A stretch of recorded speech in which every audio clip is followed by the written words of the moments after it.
Gundam Battle Assault came out for the PlayStation back in 1999. This was followed up by Gundam the Battle Master, as well as a latter sequel and some games on the PSP. Gundam Battle Tactics came out in 2005, but that one only released in Japan and South Korea. This was followed by several other outings, including Gundam Battle Royale, Chronicles, Universe, but again many of these didn't see a release in the Western market. And in what could possibly be the largest Gundam game to date, SD Gundam Battle Alliance features over 25 different series. But what if you're not a fan or haven't played any of the previous games? My name is Mark, welcome back to SwitchUp, and a thanks to the publisher for the review copy. Is this an alliance worth joining, or should you be battling your backlog? Well, let's find out.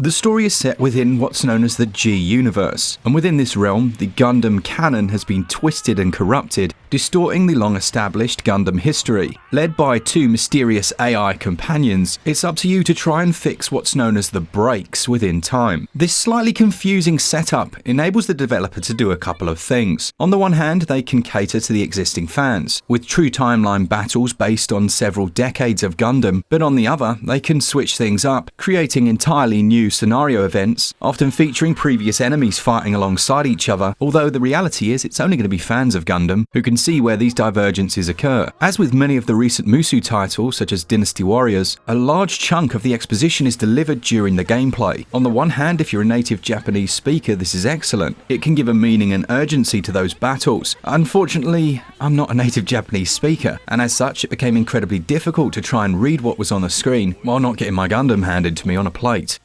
Gameplay is split between your home base and your missions. The former is divided into several segments. A space where you can see the different series of Gundam you've unlocked, and from here you can also upgrade them, improving them in one of 4 areas, and each and every one of them can be individually leveled up. The Gundam themselves are categorized into one of 3 different areas. There are all-rounders, which as the name suggests, are good at both melee and ranged, sharpshooters, whose moveset focuses on long-distance attacks, and the infighters, who specialize in getting up close and personal. Aside from leveling all of these, you can level your pilot. This is a separate pool of experience, with several different tiers that unlock and different abilities which change the way you play the game. For example, a quick guard reduces the guard timing window to make it much easier to guard and parry other Gundam, or the mechanic skill can make healing much faster. Finally then, before we jump into battle, we have to select 2 partners, with several pilots to choose from, and stages requiring different abilities. As you progress in the campaign, this becomes far more important. So onto the meat of the game then, and that's the combat. As mentioned during the story segments, missions will either be a true reflection of the canon, or there'll be a break in the timeline and include events that never happened. Regardless, the setup's the same. Make your selections and jump in. Most stages feature a key objective which is shown on the minimap as well as on screen. In many ways, Battle Alliance plays out a bit more like a beat-em-up, with a light and heavy attack as well as a few ranged moves and the ability to block and counter. The combat is far more intricate than first meets the eye. Smaller grunts will drop easily, while larger, heavier units will require more skill and patience, with your abilities having a cooldown effect. There's an emphasis on keeping an eye on your energy levels, which essentially act as a stamina system, as not only do these control which moves you can perform, this is also consumed when blocking or dodging. The controls are surprisingly tight, movements feel responsive, and it doesn't feel floaty. The stages start out relatively formulaic. Head towards an area, a heat signal's detected, and you'll fight a more powerful Gundam. This repeats itself for the first hour or so, and it's kept interesting by a few things. Firstly, the combat's really enjoyable, but secondly, you're unlocking Gundam at such a rate that no 2 stages have to be the same if you choose to move between them. While this is fine in the earlier game, it becomes more of a challenge as later it gets much more difficult, and realistically you want to have been leveling up 1 or 2 Gundam in each of the 3 categories so that you can tackle any situation. I became acutely aware of this when I fought my first aerial boss and had only previously been working with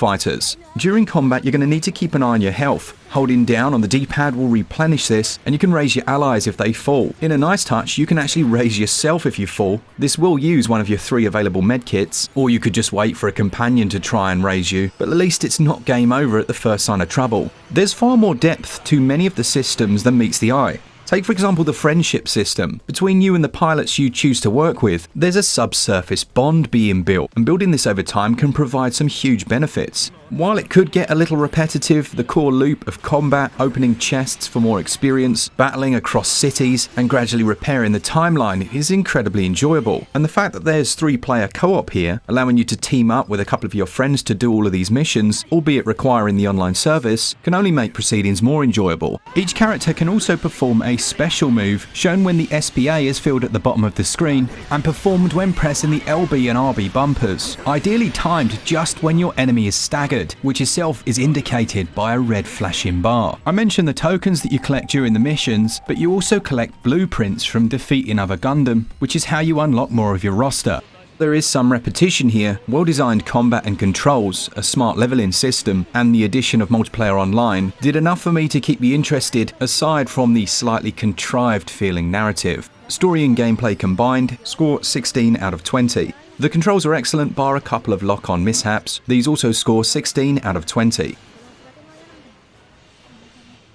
Visually then, we're looking at 30 frames per second using the Unreal Engine 4, and it's reasonably consistent. As you'd expect, we lose many of the effects seen on other versions, such as ambient occlusion, but the Gundam themselves are surprisingly detailed. There's some environmental destruction here, although it's relatively simplistic. At its best moments, you're being smashed through several buildings in a city, and at its worst, you're stomping over trees that instantly disappear. The early areas of the game are quite bland, featuring large open outdoor areas, and not a huge amount else. But this does improve as you hit some of the cities and the interior base areas. The effects are carried over reasonably well on the Switch version, but the animations are strong across the board, with tons of moves familiar to fans, and as you can see, performance is relatively stable.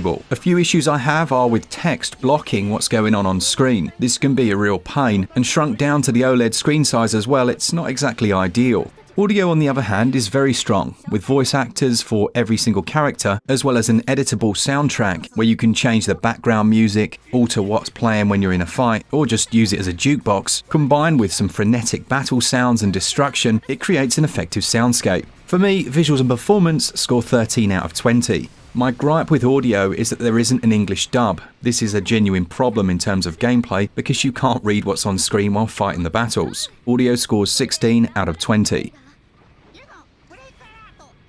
This takes us on to value, and you're looking at £54.99 or your regional equivalent, and a rather significant download size of 14.1 gigs. Through both game design and pricing, it does feel like they're targeting existing fans. That's not to say that Gundam Battle Alliance isn't a good game, because it is. They are going to find it difficult to entice new players at that price. Still, over 25 different series, numerous missions to play through, the ability to play in co-op, all these things add to the overall value, but I'd recommend waiting for a sale of at least 30% unless you can find it cheaper physically. I'd give it 12 out of 20.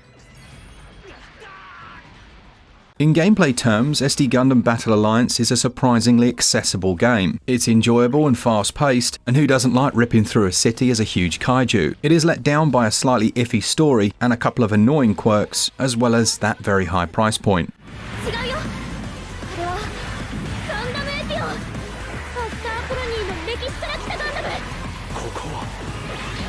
It gets a SwitchUp score of 73%. Let us know in the comments, is this a game you're picking up, or maybe you already have? And if you've got any questions, pop them down there and I'll try and answer them. Thanks for watching, and to all of you that enjoy the channel, if you want to save 10% on any of your eShop games, use code SwitchUp over at switchup.gg to buy your credit if you're in the EU or US regions. A big thanks to our Patreons and to all of you that enjoy the channel. For all things Switch, all the time, keep it Switch up. Cheers guys, see ya!